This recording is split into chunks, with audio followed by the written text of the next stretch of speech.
Magandang araw mga kababayan. Narito na ang pinakabagong update natin sa lagay ng panahon ngayong araw, September 20, 2025, Saturday. Mas lalo pang lumakas from severe tropical storm ay nasa typhoon category na nga itong si Nando. Sobrang laki ng sakop nito at kasalukuyang binabaybay ang silangang bahagi ng karagatan. May pagbabago ba sa direksyon nito? Yan ang aalamin natin. Para naman lagi kang updated sa lagay ng panahon, i-click mo lang ang subscribe button. Ayon sa datos ngayong araw, ang sentro ng bagyo ay tinatayang nasa 800 kilometers sa silangan ng Kasiguran, Aurora. Taglay nito ang maximum sustained winds na 100 kilometers per hour malapit sa gitna at may pagbugso ng hangin na umaabot hanggang 125 kilometers per hour. Kumikilos ito pa northwest sa bilis na 10 kilometers per hour. Ang malakas hanggang sa storm force winds nito ay umaabot hanggang 440 kilometers mula sa gitna ng bagyo, kaya mas malawak ang sakop na lugar na maaapektuhan ng hangin at ulan. Ayon sa latest weather advisory ng Pag-asa para kay Typhoon Lando at sa epekto na rin ng southwest monsoon. Bukas ay posibleng makaranas ng 50 hanggang 100 millimeters ng ulan ang Cagayan at Occidental Mindoro. Sa Lunes, September 22, mas matindi ang pag-ulan dahil aabot sa 100 hanggang 200 millimeters na mga pag-ulan sa Ilocos Norte, Apayao, Batanes at Cagayan. Samantala, 50 hanggang 100 millimeters naman ang posibleng maranasan sa Ilocos Sur, La Union, Pangasinan, Abra, Kalinga, Mountain Province, Ifugao, Benguet at Isabela. Gayon din sa Zambales, Bataan at Occidental Mindoro. Mas mataas pa ang posibilidad ng ulan sa mga bundok at pataas na lugar. Dagdag pa rito, maaaring mas lumala ang epekto sa isang lugar dahil na rin sa naunang mga malalakas na pag-ulan nitong mga nagdaang araw. Naglabas na rin ng storm surge warning ang Pag-asa dahil sa banta ng pagtaas ng tubig dagat sa mga baybaying lugar. Red alert, tinatayang aabot sa higit 3 meters ang storm surge sa Batanes. Tinataya namang mula 2.1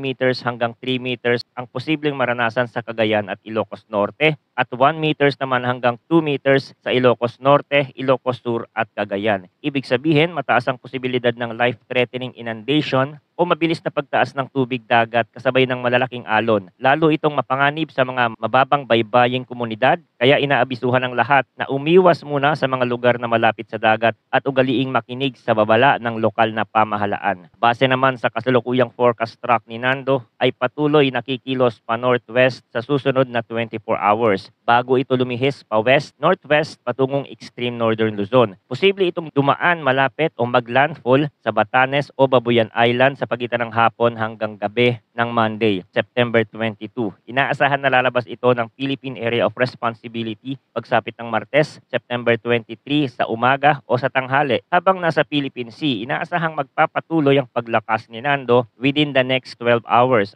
Kaya hindi inaalis o isinasantabi ang posibilidad na ito ay maging isang super typhoon. Kapag nangyari yon, magdadala ito ng matinding hangin at ulan na tiyak na magdudulot ng malaking epekto sa northern Luzon at mga kalapit na lugar. Bukod kay Nando, may nakikitang posibilidad ang International Weather Model na susundan agad ito ng panibagong sistema. Ang bagong low pressure ay posibleng mabuo mula sa timog silangan ng bansa at mayroon ding tsansa na lumakas bilang isang bagyo. Sa ngayon ay ipinapakita ng ilang modelo na maaari itong tumawid mismo sa malaking bahagi ng bansa. Ngunit wala pang tiyak na track at maaari pa itong magbago. Ibig sabihin, kahit nakafocus tayo kay Nando, dapat ay maging handa rin tayo sa posibilidad ng kasunod na sama ng panahon. Mahalaga ang pagiging alerto at updated dahil maaaring sabay o sunod-sunod ang epekto ng mga bagyo at habagat sa bansa. Kaya't mahalaga ang patuloy na pagmumonitor at pagantabay sa mga susunod na ulat ng panahon dito sa ating channel para sa pinakabagong impormasyon. Maraming salamat sa inyong walang sawang pagtutok at huwag kalimutang mag-ingat kapag masama ang panahon.